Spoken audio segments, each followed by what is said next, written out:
You are now tuned into Daily Discussions with Dena. Join in the discussion right here, Monday through Friday at 12:30 p.m.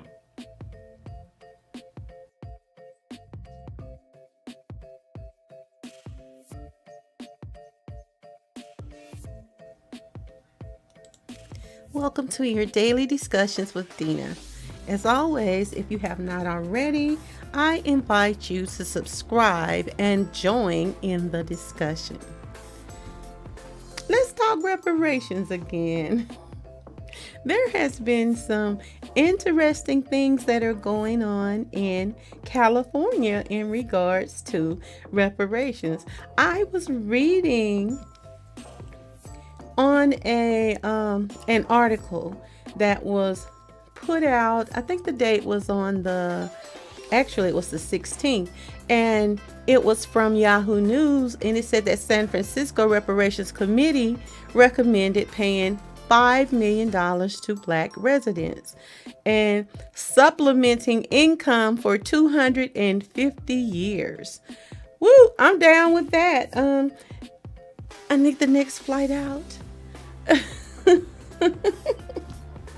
But the San Francisco Advisory Committee has recommended paying out reparations to the city's longtime Black residents, and they deserve it, including a $5 million payment per qualifying person and a supplemental income to low-income residents for 250 years. The city's African American Reparations Advisory Committee released a draft report last month that said San Francisco's international reputation as a shining progressive gem in the West is undermined by its legacy of mistreatment, violence towards, and targeted racism against Black Americans.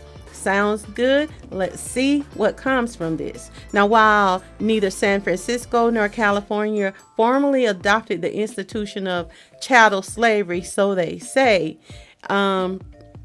it was still a racist country. It was still a part of America. White supremacy and systematic repression and exclusion of Black people was common in California as well as the rest of the states in the Union. The committee proposed that the city make a lump sum payment of $5 million to Black residents who are at least 18 and have identified as Black or African American on public documents for at least 10 years. Residents must also meet at least 2 of 8 other requirements. Among those requirements is that the resident is personally or the direct descendant of someone incarcerated by the failed war on drugs, or is a descendant of someone enslaved through U.S. chattel slavery before 1865. And we have to be careful about these so-called 8 requirements. A lump sum payment would compensate the affected population for the decades of harm that they have experienced and will redress the economic and opportunity losses that San Franciscans have endured collectively as the result of both intentional decisions and unintended harms perpetrated by city policies.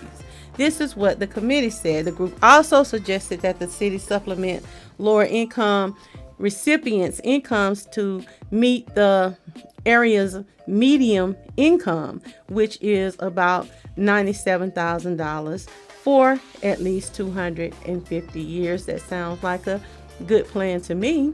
Now, the panel released a very lengthy list of recommendations, another of which was to create a comprehensive debt forgiveness program for Black residents to cancel student loans, housing loans, and credit card debt in an effort to give Black households an opportunity to build wealth.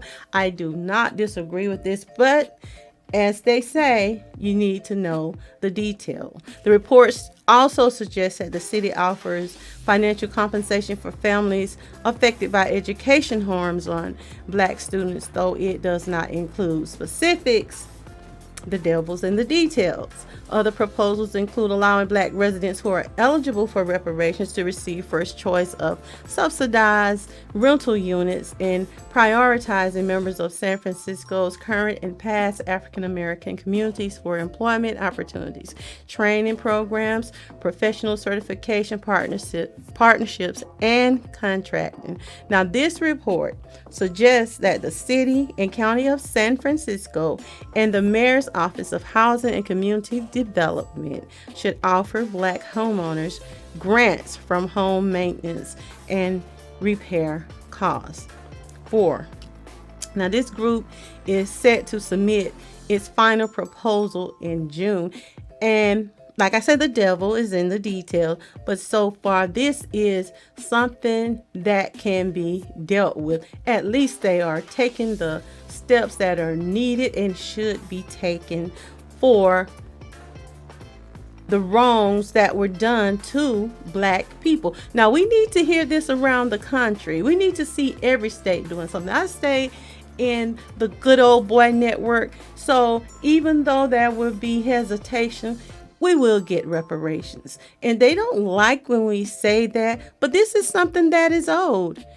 You're gonna have to pay it one way or the other. It's gonna be on one end or the other end. At some point, you're going to have to right the wrong that occurred here. And it is not wrong for us to speak on it or demand it. So this is a good step forward. I did hear that they were trying to include LGBT and trans into reparations, which to me makes no sense, because it does not matter who you were engaged in sex with. It should not be included in black people who were descendants of slaves, because it don't matter if you're gay or not, you already meet the guidelines. So that would be a totally separate issue altogether. And I'm not clear on that. So I'm going to keep my eyes open to get the full details about this, but this is certainly a step in the right direction. As many of us already know, William Darity made a book back in 2020 that it kind of outlined the cost for reparations and how much Black America should be paid. And it was a very in-depth book, but he stated that for the last 247 years, Americans whose ancestors were enslaved had been excluded from full citizenship in the United States. So granting them full citizenship will cost between $13 trillion and $14 trillion. And he said this to a conference of economists. So in order to see the impact of second-class citizenship on Black Americans, he suggested that they look no further than the racial wealth gap. Now, Darity is a professor of public policy at Duke University. And he further went on to say that the central task of reparations policy is to raise the level of Black assets to a level sufficient to match the average net worth of white Americans. And by doing this, it can produce the material conditions for full citizenship for Black Americans. And these are his words. Now, he said, presently, the racial gap exceeded an average of $300,000 per person. So that is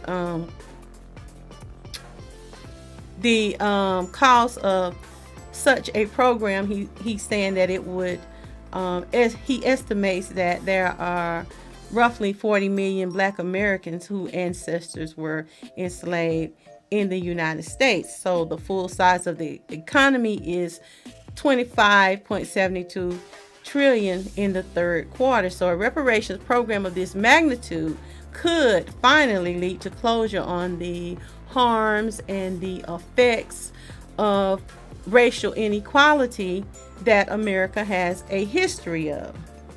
And that way, it would resolve the claims from black people for restitution from this government. And this is what Darity said.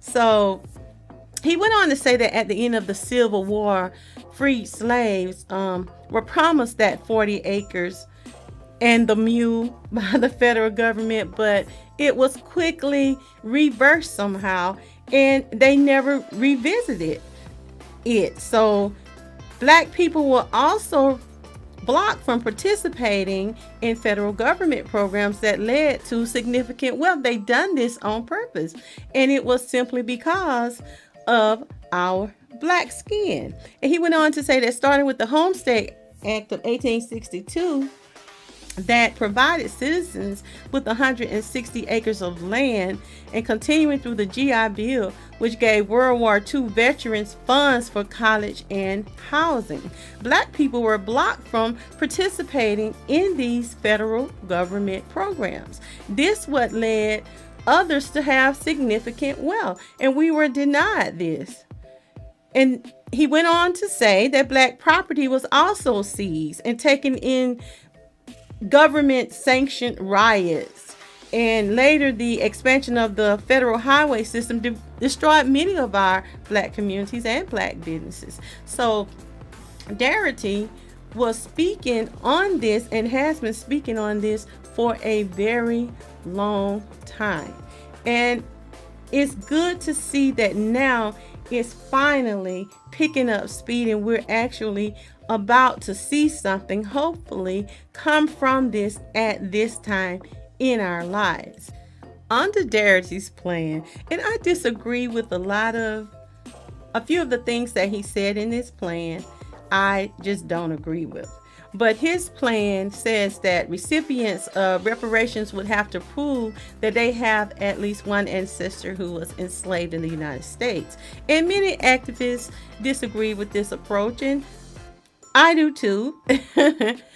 Some of them believe that black immigrants who also may have faced racial discrimination in the U.S. should be included. They should not be included just because you faced some racial discrimination. There were plenty of people that faced racial discrimination, but you weren't out in those fields.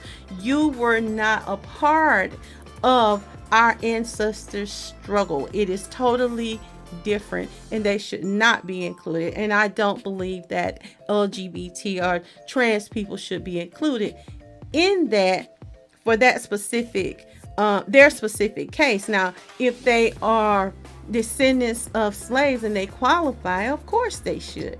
But no, not just because they're trans, but because you are a black person that descended from these enslaved Africans. It does not matter what your sexual identification, how you identify yourself, you're automatically included in that. So he also went on to say that to minimize the risk of inflation, the reparations plan might not come in the form of cash transfers. So I'm not concerned about the inflation because money will still be pumped into the economy. I'm not concerned with that. Money is constantly being given away to other countries yearly, and it only affects us in this case. I'm not concerned with that aspect of it. So we need cash funds. But he went on to say that the funds could be provided in the form of less liquid assets like endowments, trust funds, or annuities. The payments could be spread out over several years. Of course, I'm okay with paying monthly or on an annual basis, but he says no longer than a decade. I disagree with that. Now, the eligible recipients should have full discretion over the funds. Yes, we don't need people telling us how to spend our money.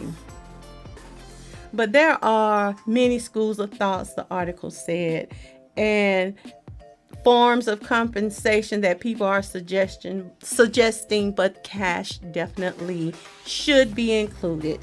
Definitely cash. So several reparations initiatives across the country are underway. I don't see one here. I haven't heard one in my state, but California is the first in the nation with a task force that is actually trying to do something, and for which Darity served as a pro bono consultant. Local level efforts in cities like Evanston and St. Paul, and movements on college campuses. So he is donating his time, and I'm sure he is greatly appreciated by people for that. So the federal government is the only capable party, the only party that has the capacity to meet a debt of $14 trillion. He said it is not impossible to do this. Now, there are states and localities that are trying these fake reparations programs that are not actually reparations. It's really ridiculous, some of this stuff that they are trying to present as reparations, like repairing somebody's house and everybody is included. That's not reparations. It needs to be exclusive to us. We were the people that were harmed. And so we have to keep all of that in mind. But the big issue is whether or not the trajectory can be sustained, Darity said. I don't agree with that either, but it can be sustained. If you're paying out billions and millions to other countries every single year, pay us.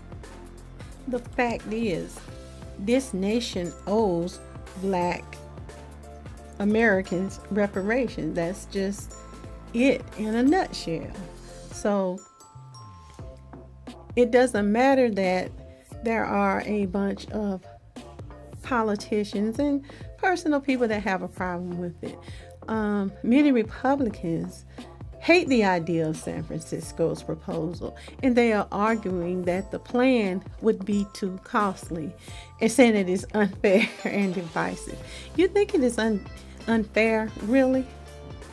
Republican Florida Representative Byron Donalds called the payment, that $5 million lump sum, a distraction from solving problems like homelessness and opioid epidemic. I didn't get this same thing when it was crack involved in this epidemic.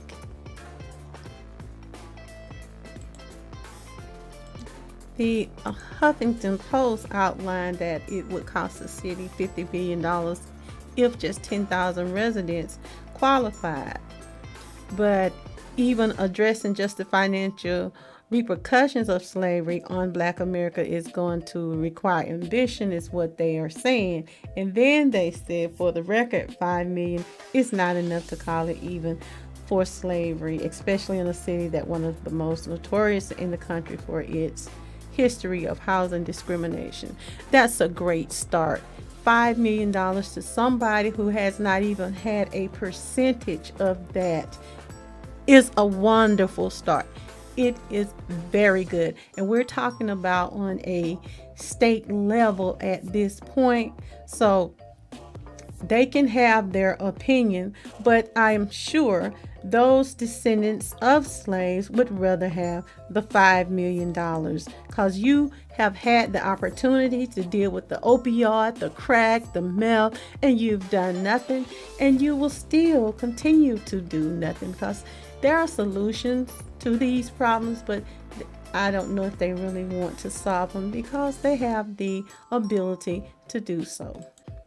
The plan holds the city accountable while offering compensation to help level the playing field and allow Black residents to build generational wealth like their white counterparts. So there is no denying that that is beneficial to Black descendants of slaves. It's been estimated that the plan would exceed San Francisco's municipal budget.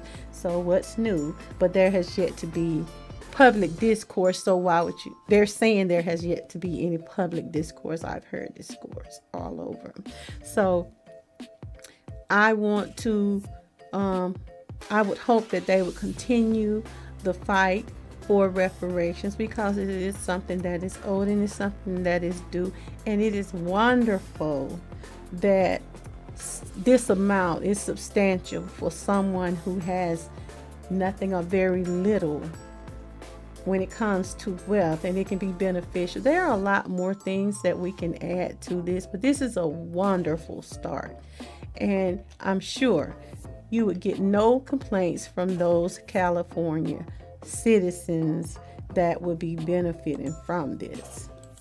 We must always keep in mind that reparations are to make amends for a wrong one has done.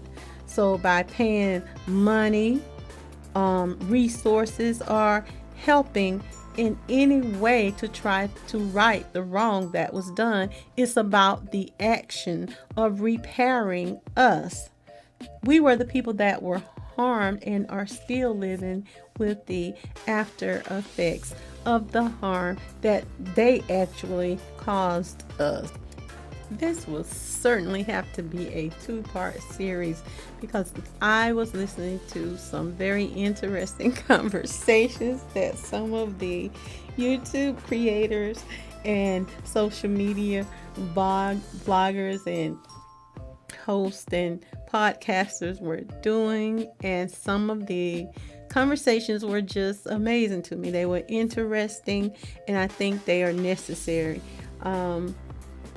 A really popular one was with Tariq Nasheed on yesterday, and when I tell you he was dealing with some Karens in that excuse me, those ladies were real Karens, but I have to give it to Tariq. He held his ground and he made some valid points that were just factual. They couldn't deal with it, but it was the most hilarious thing to me, and it was eye-opening. So I want to share just a little bit of that. It was very interesting. So I believe it's here's a little bit of that conversation. Okay, go ahead, Tariq. How's everybody doing? I'm hearing a lot of different adversarial retorts about reparations, and reparations is not as difficult as many people try to make it seem. Reparations is very simple. It's for the foundational Black Americans, the descendants of the people who built the country from scratch and they were never compensated. Our ancestors created all of the wealth for the country, and that country has been locked in and now distributed into the dominant society, and we've been locked out of it. And that money has compounded. There was a gentleman who called up earlier saying that after a few generations, generational wealth disappears. That's absolutely not true. After a few generations, that money compounds and it becomes stronger and it becomes bigger. We've been inheriting a debt as foundational Black Americans because we have never, ever been compensated specifically for the wrongs that were done to us. And it's time to get that compensation now. Reparations is a strong topic now because we've tried to play the game where we're going to be polite. We're going to try to play the kumbaya game. And unfortunately, the dominant society has made it a part of the culture to practice anti-Black racism as a part of a culture. So instead of us trying to keep playing nice and play the kumbaya game, we're saying we just need to be compensated so we can do our thing. We need to do the right thing. People say we need to move on. We cannot move on with an inherited debt, and we're still suffering from that debt. So it's only a problem when foundational Black Americans are talking about being compensated for the wrongs that were done to them. When the Asian community, when they got reparations, nobody complained. The Native American community, they get reparations times 10. If you look at government grant programs and government grant websites, there's so many programs and set aside funds earmarked specifically for the red Native American tribes, but there's absolutely nothing earmarked for foundational Black Americans and Black people specifically. Anything that Black people get, it's under the cloak of a minority benefit where all people benefit from it, which is another form of slavery. So we're saying we don't want any more slave deals where if we get something, everybody else has to get a piece of it too, because that's been a trick bag and that keeps us on the bottom rung. So we're saying that we as foundational Black Americans, for the first time in history, we need to be specifically compensated for a specific wrong that was done to our specific group. And it's not that hard to determine who's a foundational Black American. Most people in this country, they know their background, they know where they're from. We as foundational Black Americans are the only non-immigrant groups in this country. So we understand our background. We have bureaus and we have ways to determine our lineage to see who was on the census forms back in 1870, all of that. So we know how to determine who's who. We're just getting to the dollar sign. What's going to be the correct dollar sign? I say we start at $20 trillion. That's a start. And when people say that that's going to harm the economy, it's not going to harm the economy because we're giving money to all of these other foreign groups. We're giving money to Ukraine. We're giving money to Afghanistan. And that money doesn't really cycle back into our economy. When we get our reparations, and I'm saying when because it's not an if, we're definitely going to get reparations because it's the right thing to do and justice always prevails. When we get our reparations, that's going to boost the economy because that's going to circulate more money in the economy and that's going to make a better society for everybody. The problem is because of the culture of anti-Black racism, there's a psychic sick benefit that many people in the dominant society gets by thinking about us being deprived. Everything has to be about deprivation for foundational Black Americans. Their status and power is judged by our deprivation. So there has to be a cultural shift where that's not going to be normalized anymore because we're no longer going to participate in that. We're saying that we have to have an equitable society where we produce justice, and justice is compensating the people who have been the most wronged, who have built this country from scratch. That's the right and just thing to do. And I'll land my plane there. Perry, thank you for sharing and being patient. Can I just ask, because I haven't heard this term before, and apologies for my ignorance, can you explain for the space what do you mean by foundational? Black. Yes, thank you. Black Americans. That means a Black person who is a non-immigrant. We don't use the term African American because that makes us equal to immigrants, and we did not immigrate from Africa. Foundational Black American is a Black American whose ancestors were the foundation of America. We didn't come to America. We built America. We're the only group who actually built it from scratch. So that makes us foundational Black Americans. Okay, thanks. What do you mean by built from scratch? Built from scratch. Like we explained. Oh yeah, that means there was no country, there was no United States until Black people built it. Well, I would have to push back there because Black people did not build this country on their own. That's just not historically accurate. Right, we did. And also one other point, if I may, is that very few people that I know in my life have any generational wealth. I have no generational wealth. My best friend has no generational wealth. So this idea that every living American would have just nonstop generational wealth, I also have to say that's just not factual. Well, not every American have generational wealth in tangible land or money, but the generational wealth comes in whiteness. There's the monetary value to whiteness itself. That's why immigrants came over here with $2 in their pocket, because they understood that their whiteness would get them benefits, privileges, intangibles. A perfect... Wait. Hold on. Just 1 second, please. I don't really want to, call some whiteness. See, this is that ignorant thing they try to do to pretend like they don't understand. White people were given privilege simply for having white skin, and this is something they try to deny. They were told if they go west, they could have land. All they had to do was go out there and claim it, and the only thing that was required was their white skin. You, who are Black, and I couldn't do it. But to have them sit up here and pretend like this is not a fact is an issue that we have to call out. So on this point, Mr. Nasheed is correct. He's very correct. And what happens is when they hear us speak the truth about what America had set up and what they encouraged in the rules and the laws that they legislated against us exclusively because we had black skin, they don't like to hear it. But I think Mr. Nasheed is right to confront them and let them know these are their laws, these were their practices. We didn't make these laws. So let's continue listening. Just 1 second, please. I don't really want to, call some whiteness. people didn't come here because of whiteness. Like this country wasn't founded on anyone's color. And slavery existed in many different lands. I think you were listening when we spoke about it, but slavery happened on many different continents, people of many different colors. And so slaves were never chosen. Oh, the lies she do tell. Okay, this is part 1. I'm going to have to finish part 2 on tomorrow. But let me know your thoughts on this particular issue. Be sure to subscribe and leave your thoughts and comments on this topic. And I want you to join me here Monday through Friday for your daily dose of discussions with Dena. Ta-ta!